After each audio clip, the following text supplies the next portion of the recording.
2 ವಾರದಲ್ಲಿ 20 ಕೋಟಿ ರೂಪಾಯಿ ಗಳಿಸಿದ ಶಿವಣ್ಣನ ಭೈರತಿ ರಣಗಲ್ ಚಿತ್ರವು 17 ದಿನದ ಪ್ರದರ್ಶನ ಮುಂದುವರೆದಿದ್ದು, ನಿರೀಕ್ಷೆಯಂತೆ ಬಾಕ್ಸ್ ಆಫೀಸ್ ಕಲೆಕ್ಷನ್ ಅಂಕಿಅಂಶಗಳು ಉತ್ತಮವಾಗಿವೆ. ಸಿನಿಮಾ ಇಂಡಸ್ಟ್ರಿಯಲ್ಲಿ ಸಖತ್ ಸಾಕಾಗಿದ್ದ ಭೈರತಿ ರಣಗಲ್ ಅವತಾರವನ್ನು ಹೆಚ್ಚಿನ ಸಂಖ್ಯೆಯ ಪ್ರೇಕ್ಷಕರು ಕಣ್ತುಂಬಿಕೊಂಡಿದ್ದಾರೆ. ಚಂದನವನ ಮಾತ್ರವಲ್ಲದೆ ದಕ್ಷಿಣ ಚಿತ್ರರಂಗದಲ್ಲಿ ಸಖತ್ ಸ್ಟಾರ್ಡಮ್ ಹೊಂದಿರುವ ಹ್ಯಾಟ್ರಿಕ್ ಹೀರೋ ಶಿವರಾಜ್ ಕುಮಾರ್ ಅಭಿನಯದ ಭೈರತಿ ರಣಗಲ್ ಚಿತ್ರ ಯಶಸ್ವಿ 2 ವಾರಗಳನ್ನು ಪೂರೈಸಿದೆ. ಮುಂಗಾರು ಮಳೆ ಸಿನಿಮಾದ 18 ವರ್ಷಗಳ ನಂತರ ಯೋಗರಾಜ್ ಭಟ್ ಮತ್ತು ಕೆ ಕೃಷ್ಣಪ್ಪ ಮತ್ತೆ ಒಂದಾಗಿದ್ದು, ಹೊಸ ಸಿನಿಮಾಕ್ಕೆ ಮನದ ಕಡಲು ಎಂದು ಹೆಸರಿಸಲಾಗಿದೆ. 2006ರಲ್ಲಿ ಯೋಗರಾಜ್ ಭಟ್ ನಿರ್ದೇಶಿಸಿದ ಮುಂಗಾರು ಮಳೆ ಸ್ಯಾಂಡಲ್ವುಡ್ ನಲ್ಲಿ ದಾಖಲೆಯನ್ನೇ ಸೃಷ್ಟಿಸಿದೆ. 18 ವರ್ಷಗಳ ಬಳಿಕ ಯೋಗರಾಜ್ ಭಟ್ ಮತ್ತು ಈ ಕೃಷ್ಣಪ್ಪ ಮತ್ತೆ ಕೈಜೋಡಿಸಿದ್ದು ಮನದ ಕಡಲು ಚಿತ್ರವನ್ನು ಹೊರತರುತ್ತಿದ್ದಾರೆ.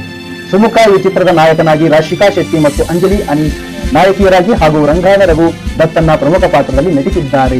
ಬ್ರಹ್ಮಗಂಟು ಖ್ಯಾತಿಯ ನಟಿ ಶೋಭಿತಾ ಶಿವಣ್ಣ ಆತ್ಮಹತ್ಯೆ. ಜಿ ಕನ್ನಡದಲ್ಲಿ ಪ್ರಸಾರವಾಗುತ್ತಿದ್ದ ಬ್ರಹ್ಮಗಂಟು ಧಾರಾವಾಹಿ ಖ್ಯಾತಿಯ ನಟಿ ಶೋಭಿತಾ ಶಿವಣ್ಣ ಹೈದರಾಬಾದ್ನಲ್ಲಿ ಆತ್ಮಹತ್ಯೆಗೆ ಶರಣಾಗಿದ್ದಾರೆ.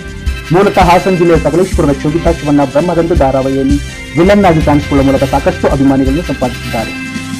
ಮೇ 22, 2023 ದಾಂಪತ್ಯ ಜೀವನಕ್ಕೆ ಕಾಲಿಟ್ಟಿದ್ದ ಶೋಭಿತಾ ಕಿರುತೆರೆಯಿಂದ ದೂರವಾಗಿ ಹೈದರಾಬಾದ್ನಲ್ಲಿ ವಾಸವಾಗಿದ್ದರು. ಆದರೆ ಮಧ್ಯರಾತ್ರಿ ಆತ್ಮಹತ್ಯೆಗೆ ಶರಣಾಗಿದ್ದಾರೆ ಎನ್ನಲಾಗಿದೆ.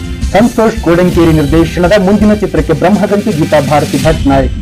ಆರಂಭದಲ್ಲಿ ರಾಜ್ ಮ್ಯೂಸಿಕ್ ಚಾನೆಲ್ ನಲ್ಲಿ ವಿಜಿ ಆಗಿದ್ದ ಶೋಭಿತಾ ನಂತರ ಬ್ರಹ್ಮಗಂಟು ನಿನ್ನಿಂದಲೇ ಧಾರಾವಾಹಿಯಲ್ಲಿ ಅಭಿನಯಿಸಿದ್ದರು. 2015ರಲ್ಲಿ ಕುಮಾರ್ ದತ್ತ ಅವರೊಂದಿಗೆ 2 ಹಾಗೂ ಫಸ್ಟ್ ಡೇ ಫಸ್ಟ್ ಶೋ ಸಿನಿಮಾದಲ್ಲಿ ನಾಯಕಿಯಾಗಿ ಬಣ್ಣ ಹಚ್ಚಿದ್ದರು. ಕಿಚ್ಚಿನ ಬಳಿ ಅಪ್ಪು ಗೋಗರದ ಬಿಗ್ ಬಾಸ್ಗೆ ವಿದಾಯ ಹೇಳಿದ ಶೋಭಾ ಶೆಟ್ಟಿ 1 ವಾರದ ಸಂಭಾವನೆ ಎಷ್ಟು?